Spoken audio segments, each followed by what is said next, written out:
Bienvenido. Este es tu programa Factor Capital Humano. Yo soy José María Velar y el día de hoy nos va a acompañar Víctor Romero. Él es el vicepresidente de ProSci para LATAM. En un momento más empezamos platicando de cambio. Quédate con nosotros.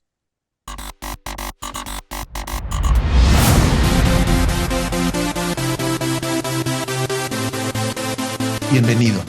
Este es tu programa Factor Capital Humano. Hoy día nos acompaña Víctor Romero. Él es el vicepresidente para Latinoamérica de ProSci. Víctor tiene más de 2 décadas en posiciones de liderazgo, es un ejecutivo para organizaciones globales con un nivel de experiencia de cualquier tamaño, precisamente en el entendimiento de la evolución y modificaciones que tienen los cambios en todas las organizaciones y cómo enfrentarlos. Víctor es guía de organizaciones para lograr el éxito de transformaciones complejas en el entorno actual y también instructor de ProSci. Nada más y nada menos ha certificado más de 1,000 personas en América Latina y España. Está felizmente casado, si eso es ya un logro de por sí mismo. Y claro, tiene 2 hijos y vive en la Ciudad de México. Víctor, es un privilegio tenerte aquí con nosotros de regreso. Muchas gracias, José María. Es un gusto y un honor estar contigo. Encantado de compartir este espacio. Pues, Víctor, la primera pregunta, ¿qué es cambio? O sea, ProSci es una organización global que tiene una serie de características únicas en las metodologías que imparte en materia de cambio, pero para nuestro auditorio sería estupendo si nos ayudaras a clarificar qué cosa es cambio.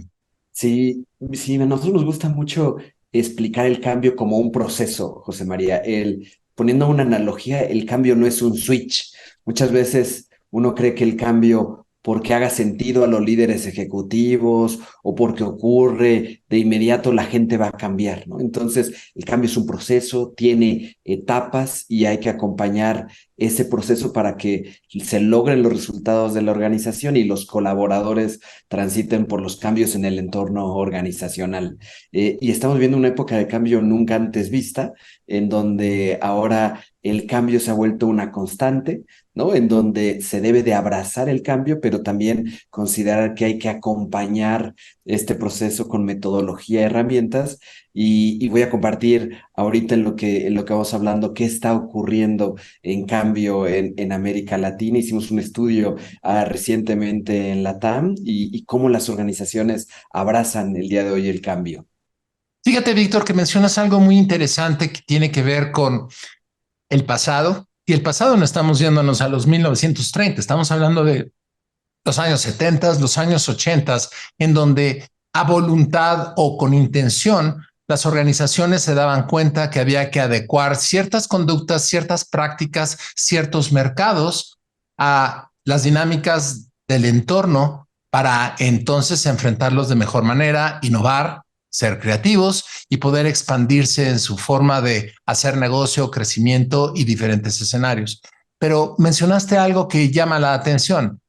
En aquel entonces era algo a iniciativa propia o que querían aprovechar una oportunidad de mercado que se veían, como pudieron ser diferentes compañías de dulces, diferentes compañías alimenticias, y que les ha traído una evolución estructural importante, así como algunas que se crearon en aquellos entonces de altas tecnologías y que hoy día son gigantes, monstruos, reguladores de mercados a nivel global. Pero el día de hoy estamos en una circunstancia en la cual no necesariamente es una circunstancia que la organización decide cambiar porque quiere hacer, sino estamos forzados por un entorno con una evolución social, global, política, financiera, económica, en todos los aspectos, desde guerras que nos acosan en el entorno global, la afectación económica, y todo está intercomunicado desde las perspectivas económicas, sociales, políticas, pues lo denominado ya en algunos años atrás como globalización. Quiere decir que todo está interconectado de acuerdo a las teorías de Maynard Keynes sobre la economía, y esto ya no es de gusto de que quisiéramos ser mejores, vamos a adecuarnos, vamos a inventar, es o me adecuo o no sobrevivo.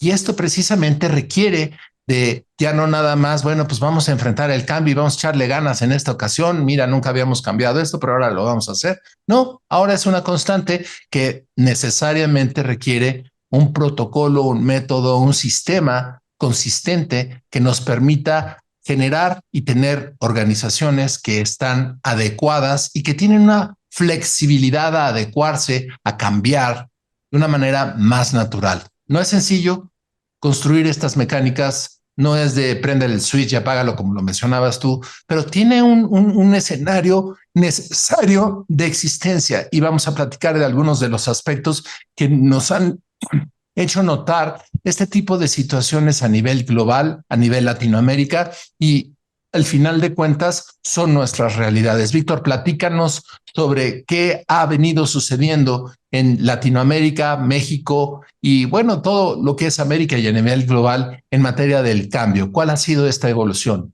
Sí, sí, ha sido fascinante. En los últimos 25 años, como Prosa, hemos investigado mejores prácticas en gestión del cambio y ha habido ciertas tendencias, no solo de lo que está ocurriendo dentro de la organización, sino de lo que está ocurriendo afuera y cómo hay una interrelación, ¿no? Entonces, la madurez que tienen las organizaciones en términos de cambio está aumentando, está siendo cada vez más conciencia en los líderes lo que implica el cambio que está ocurriendo en el entorno, que está ocurriendo en mis colaboradores, lo que nos dejó la pandemia, los entornos colaborativos, la cultura, las formas de trabajo ahora en entorno a agilidad, los cambios regulatorios, el avance tecnológico, la inteligencia artificial. O sea, lo que está viviendo en la organización es lo que llamamos nosotros un portafolio de cambios, un cúmulo de iniciativas que está impulsando a que la organización se transforme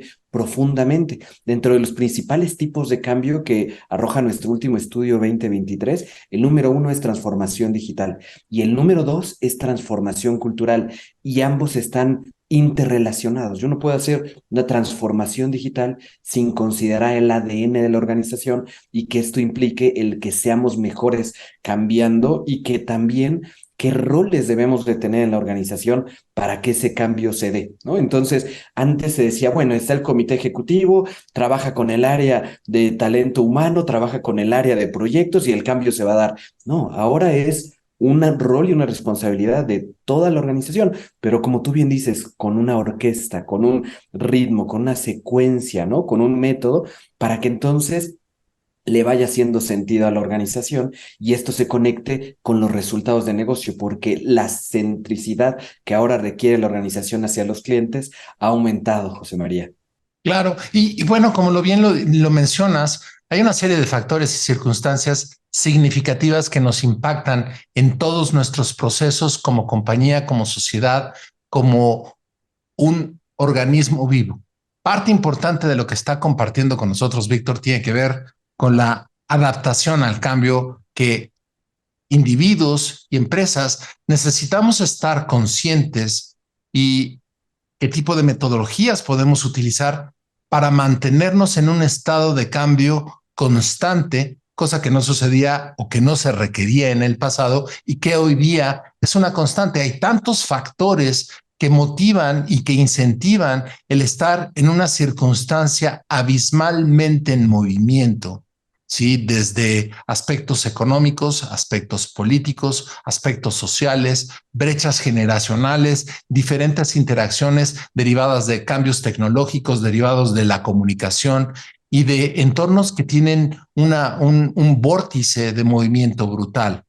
Víctor, entendiendo esta necesidad de un cambio constante, ¿qué pueden hacer las empresas y qué pueden hacer los individuos para setear una condición, una actitud que permee y que permita este tipo de estado de andar caminando de puntitas, dispuesto a movilizarse y adecuarse a condiciones con una movilidad tan fuerte como la que hoy día experimentamos a nivel global? Sí, una de las primeras es entender que el cambio es un proceso como lo platicábamos, pero que en el centro está el individuo, José María, en el centro está la persona, es la suma de cambios individuales lo que nos da un cambio organizacional. Entonces, en la medida en la que entendemos como tú bien lo dijiste hace un momento, estamos en un organismo vivo en la organización y que ese organismo se compone de múltiples personas que necesitan transitar por su propio cambio individual para lograr un cambio organizacional.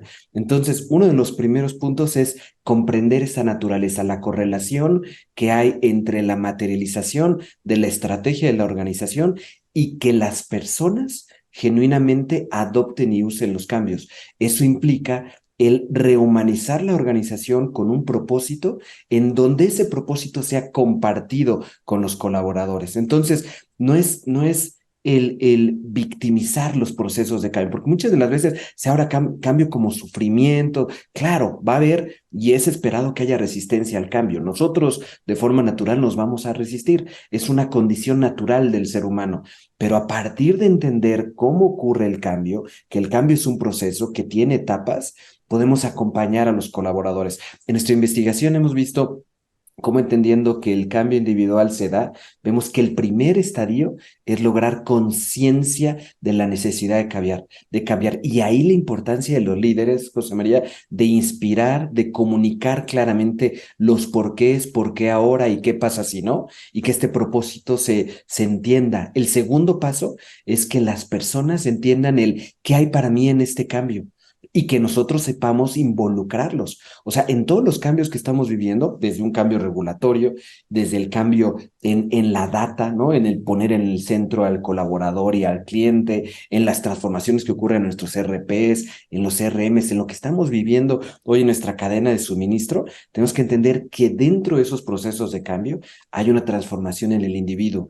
Y si logramos comunicar y movilizar a estas personas para que entendamos qué va para mí en este cambio, cómo voy yo y qué beneficios trae para mí, las personas se van a sumar a este proceso de cambio. El siguiente paso es el conocimiento, que entiendan cómo. Tenemos que acompañarlo, no decir, sí, ya viene esta nueva era de cambio y solitas las personas van a aprender. No, hay que acompañar ese proceso, formarlas, transitar del conocimiento a la habilidad, ¿no? Donde ahora ocupan las nuevas herramientas para aprovechar la inteligencia artificial, conectar con los datos, estar cada vez más consciente que los datos en la organización son un activo y hay que tenerlos bien resguardados, ¿no? Y esa sensibilidad ahora en la ciberseguridad. Y luego el sostenimiento. ¿Cómo logramos que este reforzamiento del cambio se dé para que sostenga en el tiempo? Nosotros, en nuestra condición humana, si no reforzamos el proceso de cambio y generamos un hábito desde cualquier cambio que vivimos en nuestro día a día,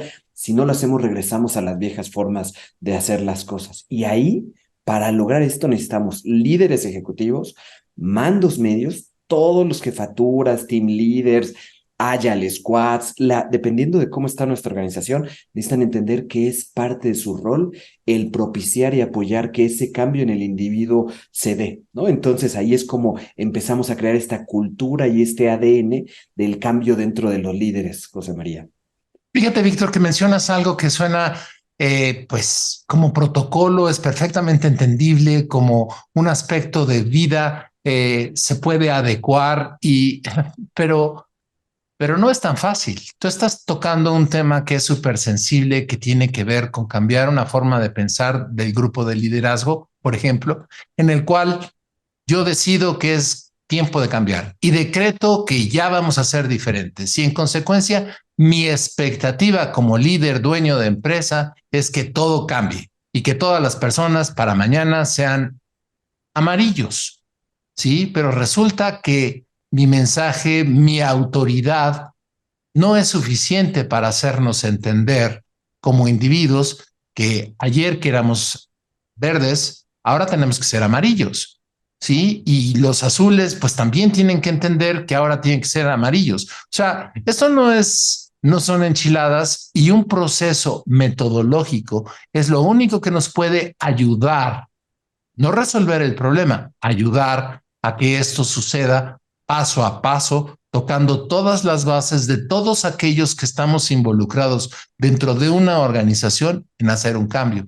Yo en alguna época escuché un paralelismo que tenía que ver con la diferencia entre las organizaciones asiáticas y las organizaciones norteamericanas, en donde decía que la centralización de la autoridad y de las decisiones a nivel cúpula permitía que las organizaciones norteamericanas tomaran decisiones inmediato. Tan pronto como se pusieran de acuerdo a nivel ejecutivo, esto iba a suceder a la voz de ya. Cuando en las organizaciones asiáticas se podían tardar 4 meses en decidir si iban para la izquierda, a la derecha o se sentaban. La diferencia era que una vez tomada la decisión en las organizaciones norteamericanas, podían tardar 2 años en que se efectuara el cambio porque no lo habían permeado, porque no habían seguido un método de integración. En cambio, en las organizaciones asiáticas, el día que se determinaba, puesto que los consultaban, los involucraban, les daban motivadores para poder ser empáticos al proceso de cambio, se les escuchaba. El día que se determinaba, al día siguiente hasta el barrandero ya era amarillo. Esa es una circunstancia, pues parece jocosa, pero lastimosamente no lo es. Estábamos platicando hace un momento de que no es tan sencillo. A lo mejor el método lo hace o lo percibe en la narrativa fácil, pero no lo es, porque pues cada cabeza es un mundo, cada quien tiene sus factores motivacionales, cada quien tiene sus miedos, y hacer que rompan todos estos factores, que se unifiquen para poder estandarizar y decidir que todos vamos para la izquierda, es todo un reto. Pero para definir una cultura en donde todo mundo esté susceptible a cambiar constantemente y se adecue rápidamente toda la comunidad de una organización, no son cacahuates baratos, ¿sí? Víctor, ¿cómo lo hacen las empresas? ¿Qué experiencia se está viviendo? ¿Qué está pasando hoy día para un entorno tan brutalmente móvil como el que vivimos hoy día? Sí, muy interesante. Justo hicimos un estudio, José María, recientemente lo acabamos de publicar, del nivel de madurez de gestión del cambio que hay en las empresas en América Latina. Más de 500 organizaciones participaron en México, en Colombia, Chile, Brasil, etcétera, y tuvimos una participación excelente. Y el nivel de madurez que existe en gestión del cambio en una escala del 1 al 5 en América Latina es del 2.7, comparado con lo que hicimos hace un par de años en el estudio, en donde estábamos en 2.1. El nivel de madurez en gestión del cambio está aumentando en América Latina, pero aún vemos un rezago con cómo se están dando estos procesos de cambio comparado con Estados Unidos, Europa. O sea, la capacidad de cambiar ahora se está volviendo más relevante en el entorno latinoamericano. Y más del 70% de las organizaciones en América Latina son empresas familiares, de segunda, tercera generación. Entonces, vemos cómo ahora los nuevos comités ejecutivos están tendiendo esta conciencia de acompañar el proceso humano para materializar sus procesos de cambio. Pero eso, como lo narramos ahorita, implica el que los líderes ejecutivos, los mandos medios, los colaboradores, los equipos de proyecto trabajen en unísono, que hay una forma de desdoblar el cambio. Y ahí el factor número uno de éxito para un proceso de cambio es contar con el patrocinio ejecutivo. Y ese patrocinio ejecutivo de los líderes no es el que lleguen, aporten la inversión o den el kickoff del proyecto y se vayan y digan, ahí cuando esté listo regrese. No, implica una participación activa y visible en el proceso de cambio, José María, que los líderes se involucren, que participen, que generen coaliciones, que comuniquen de forma directa a sus colaboradores, que los mandos medios también abracen el proceso de cambio, aunque sabemos que más del 50% de la resistencia al cambio está justo en los mandos medios, en las jefaturas. Hay que entenderlo, saber que primero son personas y luego son líderes de otros, arroparlos, acompañarlos, darles herramientas, metodología para que acompañen el proceso, que sepan identificar la resistencia que tiene al cambio sus colaboradores, cómo abordarla, ¿no? Y por último, arropar también a los colaboradores, no victimizarlos, ¿no? Involucrarlos en el proceso. Y esto que estoy narrando se vuelve una metodología, una forma de hacerlo, ¿no? En la medida en que la organización entienda que esto se vuelve una capacidad organizacional, que hay roles, José María. Algo que estamos viendo en América Latina es que ya se empiezan a nombrar estos roles como líderes de gestión del cambio, gerencias, ¿no? Direcciones en grandes corporaciones en América Latina que entienden y que despliegan un lenguaje común, porque lo que se avecina en el 2024 y en el 2025 no es el que el nivel de cambio o la velocidad de cambio vaya a bajar, sino al contrario, contrario, más del 70% de las personas que participaron en nuestros estudios identifican que sus organizaciones están más cerca de un punto de saturación, ¿no? Es change saturation, o sea que hay saturación en el proceso de cambio. Entonces, tenemos que arropar a los colaboradores, a los proyectos, a la organización, para que no exista esta saturación y transiten por este journey individual, ¿no? Hay un cúmulo de iniciativas que vienen, obviamente estamos viviendo entornos político-económicos distintos en los países en América Latina, pero cada vez más hay este apetito de entender, de abrazar, de tener un proceso, y ya hay empresas pioneras en nivel 4 en América Latina que lo están haciendo y lo están haciendo muy bien, José María. Fíjate que mencionaste algo que es relevante. Eh, en un principio, las organizaciones se confrontan y se tienen que adecuar bajo el espíritu de supervivencia. Si no cambias, te mueres. ¿Sí? Lo vimos en la pandemia. Muchas de las organizaciones se enfrentaron circunstancias radicales ante las cuales aquellos que cambiaron sobrevivieron, aquellos que no cambiaron, pues ya no están con nosotros como organizaciones. Pero existe un componente que es el que mencionas, que es propiciar a iniciativa y en el entendimiento del entorno un cambio constante. Claro, ¿cómo no va a estar uno estresado si el día de mañana mi escritorio ya no está y me toca trabajar parado y pasado mañana ya ni siquiera tengo oficina y al día siguiente las condiciones de trabajo en mi casa me las cambian movilizando los parámetros de conexión que tengo que tener, más reglas, más procedimientos que generan un nivel de estrés para el cerebro porque no llega a establecer un paradigma que estabiliza nuestras decisiones, sino todos los días hay algo diferente generando un nivel de estrés a los individuos que formamos las organizaciones de una manera brutal. ¿Qué hacemos con eso?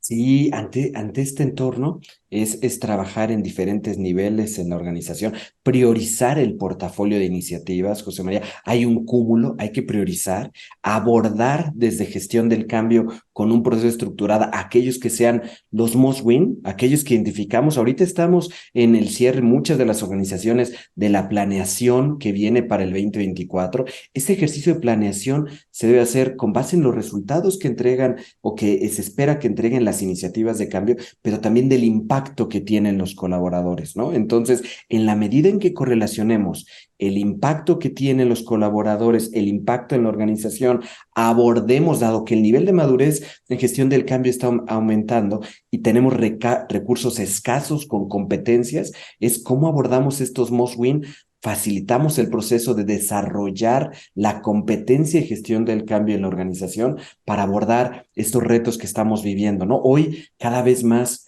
el trabajar con inteligencia artificial, con RPA, con la nueva tecnología, está volviendo está creando incertidumbre en los colaboradores, ¿no? El cómo voy yo en este proceso de cambio, ¿seré desplazado? Y no, tenemos que evolucionar en este proceso, saber cómo entender, cómo correlacionarnos con estas iniciativas y cómo afrontarlo, ¿no? Eso va a implicar este entorno, ¿no? Son como engranes, José María, engranes de líderes ejecutivos, engranes de mandos medios, equipos de proyecto. Esta estructura de cambio en este 2024 se debe solidificar y de aceitar para movilizarnos, ¿no? América Latina tiene un potencial enorme de crecimiento y el crecimiento se va a dar en la medida en que materialicen sus proyectos de cambio, de transformación, de expansión, de profesionalización ante lo que viene en este 2024, José María. Víctor, pues, ¿qué te voy a decir? Que hay mucho por platicar y que te vamos a ver más seguido por acá, porque al final de cuentas hay muchas preguntas, hay muchas dudas de cómo yo como individuo puedo ponerme en una condición mental y física para poder enfrentar una circunstancia de esta naturaleza, la organización en donde estoy, cómo puedo facilitar el proceso, los líderes, cómo deben de ver esta situación y cómo debemos actuar para que como país podamos enfrentar una situación tan brutal como la que acabas de describir. Bueno, Víctor, pues ni qué decir, estamos llenos de 10,000 oportunidades para atender, pero primero que nada, Gracias por estar con nosotros, gracias por compartir con el auditorio todo lo que nos has platicado. Encantado, José María. Es un placer compartir este espacio como siempre contigo, con tu auditorio, y un placer en nombre de Prosa, en título personal, de estar aquí y compartir ávido de seguir haciéndolo. Muchas gracias, José María. Pues gracias a ti. Pues esto es todo por el día de hoy. Muchísimas gracias por estar con nosotros. Este es Factor Capital Humano y nos vemos en la próxima.